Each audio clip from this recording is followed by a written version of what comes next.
সকালবেলা উঠে দেখি বৌদির রান্না কমপ্লিট। আজকে আমার উঠতে দেরিই হয়েছে, মানে আমি একটু দেরি করেই উঠেছি।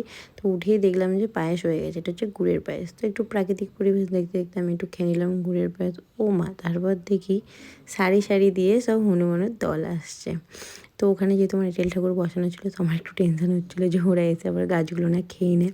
তো আমি একটু বসে বসে কাট দিচ্ছিলাম। তো আজকে যেহেতু বৃহস্পতিবার, একটা বৃহস্পতিবারে তো একটু পায়েস খেতে হয় এঁটেল ঠাকুর তুললে, তো তাই খাচ্ছিলাম। তো একটু ভাবলাম যে বিকালবেলা একটু বসে বসে আলতা পরবো। তো বলা যা করে নেওয়াতে আলতা পরে নিলাম।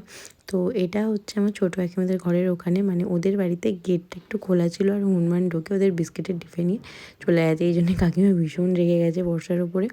আর এই দেখো কাণ্ড কী করেছে, দেখো ঘুগনির কড়াই ভেজানো ছিল, সমস্ত ফেলে দিয়ে চলে গেছে। আর ওদিকে উনি কী করছেন বলো তো, বসে বসে সবেদা খাচ্ছে। পাশে সবেদা গাছ আছে, পারছে আর যেমন ইচ্ছা তেমন সবেদা খাচ্ছে। মানে আজ প্রচুর হনুমান এসেছে।